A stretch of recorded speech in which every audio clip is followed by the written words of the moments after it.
Hi everyone, welcome to my YouTube channel. तो आज हमारी पॉलिटी के हैंडरिटन नोट्स सीरीज की क्लास नंबर 4 और आज का हमारा टॉपिक है मौलिक अधिकार। मौलिक अधिकारों की विचारधारा अमेरिका से ली गई है। इनका वर्णन संविधान के भाग 3 में अनुच्छेद 12 से 35 तक है। संविधान के भाग 3 को भारत का अधिकार पत्र कहा जाता है। इसे मूल अधिकारों का जन्मदाता भी कहा जाता है। मौलिक अधिकारों में संशोधन हो सकता है। राष्ट्रीय आपात के दौरान जीवन एवं व्यक्तिगत स्वतंत्रता के अधिकार को छोड़कर अन्य मौलिक अधिकारों को स्थगित किया जा सकता है। मूल संविधान में 7 मौलिक अधिकार थे, लेकिन 44वें संविधान संशोधन 1978 के द्वारा संपत्ति के अधिकार को मौलिक अधिकारों की सूची से हटाकर संविधान के अनुच्छेद 300 सब क्लॉज ए के अंतर्गत कानूनी अधिकार के रूप में रखा गया है। मौलिक अधिकार वाद योग्य या न्याय योग्य हैं, अर्थात मौलिक अधिकारों को लेकर न्यायालय में जा सकते हैं। नेक्स्ट, अनुच्छेद नंबर 12 राज्य की परिभाषा। अनुच्छेद 12 में राज्य की परिभाषा दी गई है। नेक्स्ट है अनुच्छेद नंबर 13 राज्य मौलिक अधिकारों का अतिक्रमण करने की विधियों को नहीं बनाएगा, यानी कि राज्य कोई भी ऐसा कानून नहीं बना सकता जिससे नागरिकों के मौलिक अधिकारों का हनन हो।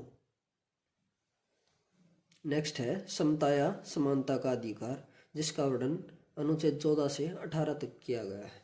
अनुच्छेद नंबर 14 विधि के समक्ष समानता ब्रिटेन से तथा विधि के समक्ष संरक्षण अमेरिका से लिया गया है।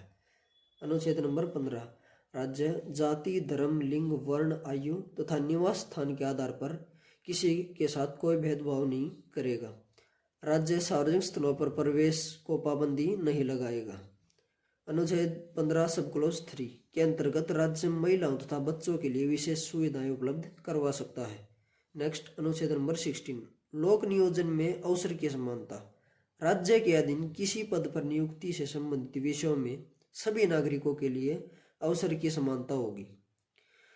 अनुच्छेद 16 सब क्लॉज 4 के अंतर्गत राज्य पिछड़े वर्ग, अनुसूचित जाति, जनजातियों को आरक्षण प्रदान कर सकता है। नेक्स्ट, अनुच्छेद नंबर 17 अस्पृश्यता का अंत। भारतीय संसद ने अस्पृश्यता निषेध अधिनियम 1955 बनाकर इसे दंडनीय अपराध घोषित कर दिया है। नेक्स्ट, अनुच्छेद नंबर 18 उपाधियों का अंत। सेना या विधा संबंधी सम्मान के अलावा अन्य कोई भी उपाधि राज्य के द्वारा प्रदान नहीं की जाएगी।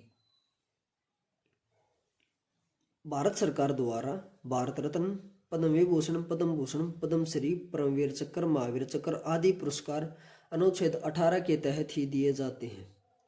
नेक्स्ट, स्वतंत्रता का अधिकार, जिसका वर्णन अनुच्छेद 19 से 22 तक है। अनुच्छेद 19 सब क्लॉज ए भाषण या अभिव्यक्ति की स्वतंत्रता। प्रेस और मीडिया की स्वतंत्रता भी इसी में शामिल है। सूचना प्राप्त करने का अधिकार, यानी कि राइट टू इन्फॉर्मेशन, जो 12 अक्टूबर 2005 को जोड़ा गया। नेक्स्ट है अनुच्छेद 19 सब क्लॉज बी शांतिपूर्वक बिना हथियारों के एकत्रित होने तथा सभा करने की स्वतंत्रता। इसमें अपवाद है, सिखों को कटार धारण करने का अधिकार है। नेक्स्ट, अनुच्छेद 19 सब क्लॉज सी संघ बनाने की स्वतंत्रता। अपवाद, सैन्य संगठन और पुलिस बल संघ नहीं बना सकते हैं। नेक्स्ट, अनुच्छेद नंबर 19 सब क्लॉज डी इसमें देश के किसी भी क्षेत्र में आवागमन की स्वतंत्रता दी गई है। नेक्स्ट, अनुच्छेद 19 सब क्लॉज ई देश के किसी भी क्षेत्र में निवास करने और बसने की स्वतंत्रता। नेक्स्ट, अनुच्छेद 19 जी कोई भी व्यापार या आजीविका चलाने की स्वतंत्रता। अगला है अनुच्छेद नंबर 20 अपराधों के दोष सिद्ध के संबंध में संरक्षण। यदि किसी भी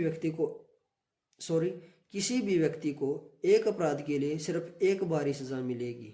इसका वर्णन है अनुच्छेद 20 के सब क्लॉज 2 में।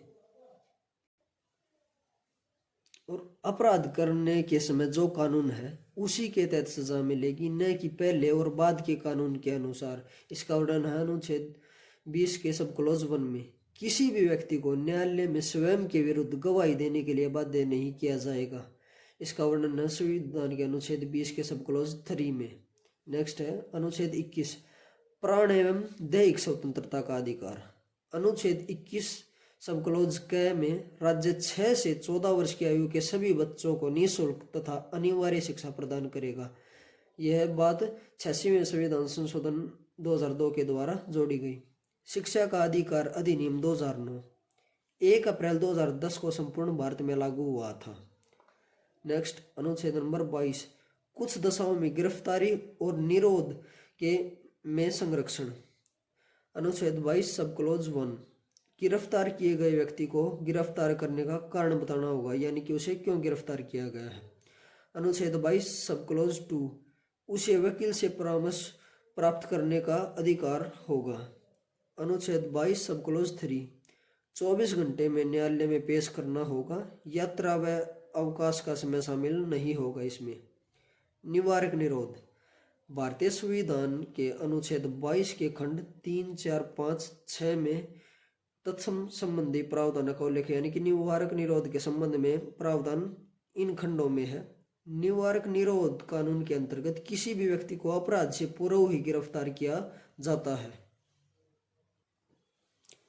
निवारक निरोध का उद्देश्य व्यक्ति को अपराध के लिए दंड देना नहीं, बल्कि उसे अपराध करने से रोकना है। जब सरकार किसी व्यक्ति को निवारक निरोध के तहत गिरफ्तार करती है, तब सरकार ऐसे व्यक्ति को केवल 3 महीने तक अभिरक्षा में निरुद्ध कर सकती है। यदि गिरफ्तार व्यक्ति को 3 महीने से अधिक समय के लिए निरुद्ध करना होता है तो इसके लिए सलाहकार बोर्ड का प्रतिवेदन प्राप्त करना पड़ता है। निरुद्ध व्यक्ति को निरोध आदेश के विरुद्ध अभ्यावेदन करने के लिए शीघ्र अतिशीघ्र अवसर दिया जाना चाहिए। नेक्स्ट है शोषण के विरुद्ध अधिकार, जिसका वर्णन अनुच्छेद 23 में और 24 में है। अनुच्छेद 23 मानव के दुर्व्यापार और बलात्सर्म का प्रतिषेध। इसके द्वारा किसी व्यक्ति की खरीद बिक्री, बेकारी तथा इसी प्रकार अन्य जबरदस्ती लिया हुआ श्रम निषिद्ध ठहराया गया है। नोट, जरूरत पड़ने पर राष्ट्रीय सेवा के लिए बाध्य किया जा सकता है। नेक्स्ट है अनुच्छेद नंबर 24 बालकों के नियोजन का प्रतिषेध। 14 वर्ष से कम आयु वाले किसी बच्चे को कारखानों, खानों या अन्य किसी जोखिम भरे काम पर नियुक्त नहीं किया जा सकता है। नेक्स्ट है धार्मिक स्वतंत्रता का अधिकार, जिसका वर्णन अनुच्छेद 25 से 28 तक किया गया है। अनुच्छेद 25 कोई भी व्यक्ति किसी भी धर्म को मान सकता है और उसका प्रचार प्रसार कर सकता है।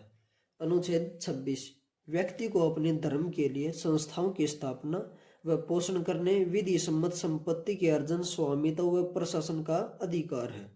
नेक्स्ट, अनुच्छेद नंबर 27 राज्य किसी धर्म की अभिवृद्धि पर धार्मिक आधार पर कोई कर नहीं लगाएगा, यानी कि टैक्स नहीं लगा सकता राज्य किसी भी धार्मिक संस्थान पर। अनुच्छेद 28 सरकारी वित्त पोषित विद्यालयों में धार्मिक शिक्षा नहीं दी जा सकती, लेकिन किसी विन्यास यानी कि ट्रस्ट द्वारा स्थापित विद्यालय में कुछ प्रावधानों के अंतर्गत धार्मिक शिक्षा दी जा सकती है, लेकिन इसमें सभी को बाध्य नहीं किया जा सकता है। नेक्स्ट है शिक्षा और संस्कृति का अधिकार, जिसका वर्णन अनुच्छेद 29 और 30 में है। अनुच्छेद 29 अल्पसंख्यक वर्गों के हितों का संरक्षण। कोई भी अल्पसंख्यक वर्ग अपनी भाषा, लिपि और संस्कृति को सुरक्षित रख सकता है। भाषा, जाति, धर्म और संस्कृति के आधार पर इसे किसी भी सरकारी शैक्षणिक संस्थान में प्रवेश से नहीं रोका जाएगा। अनुच्छेद नंबर 30 कोई भी अल्पसंख्यक वर्ग अपनी पसंद का शैक्षणिक संस्थान चला सकता है और सरकार उसे अनुदान देने में किसी भी तरह का कोई भेदभाव नहीं करेगी। नेक्स्ट है संविधान उपचारों का अधिकार, जिसका वर्णन अनुच्छेद 32 में है। डॉक्टर अंबेडकर ने इसे संविधान की आत्मा कहा है। यह मौलिक अधिकारों की रक्षा हेतु 5 प्रकार की रिटें जारी करता है। पहली रिट है बंदी प्रत्यक्षीकरण, जिसे इंग्लिश में हैबियस कॉर्पस कहा जाता है। इसके अकॉर्डिंग बंदी बनाए गए व्यक्ति को 24 घंटे में न्यायालय बंदी बनाए गए कारणों की समीक्षा करता है। नेक्स्ट है परमादेश, जिसे इंग्लिश में मैंडेमस कहा जाता है। किसी सार्वजनिक पदाधिकारी द्वारा गलत आदेश दिया जाता है तो उसके कारणों की समीक्षा न्यायालय करता है। नेक्स्ट है प्रतिषेध लेख, जिसे प्रोहिबिशन कहा जाता है इंग्लिश में। सर्वोच्च न्यायालय अपने अधीनस्थ न्यायालयों को सीमा से बाहर जाकर कार्य करने को मना करता है। नेक्स्ट है उत्प्रेषण, जिसे इंग्लिश में टेरिटोरियल कहा जाता है। इसके अंतर्गत अधीनस्थ न्यायालयों को यह निर्देश दिया जाता है कि वे अपने पास लंबित मुकदमों के न्याय निर्णय के लिए उसे वरिष्ठ न्यायालय को भेजें। नेक्स्ट है अधिकार परीक्षा लेख। जब कोई व्यक्ति ऐसे पदाधिकारी के रूप में कार्य करने लगता है जिसके रूप में कार्य करने का उसे वैधानिक रूप से कोई अधिकार नहीं है, तो न्यायालय अधिकार परीक्षा के द्वारा उस व्यक्ति से पूछता है कि वह किस अधिकार से कार्य कर रहा है, और जब तक वह इस बात का संतोषजनक उत्तर नहीं देता तब तक वह उस कार्य को नहीं कर सकता है। नेक्स्ट है अनुच्छेद नंबर 33, सैनिक, अर्धसैनिक बलों एवं खुफिया एजेंसियों के मौलिक अधिकारों का प्रतिबंध। नेक्स्ट अनुच्छेद नंबर 34, मार्शल लॉ लागू होने पर मौलिक अधिकारों पर प्रतिबंध। नेक्स्ट अनुच्छेद नंबर 35, मूल अधिकारों के संबंध में कानून बनाने की संसद की शक्ति। अगर आपको वीडियो अच्छी लगी हो तो वीडियो को लाइक एंड शेयर करें तथा चैनल को सब्सक्राइब करें। Thank you.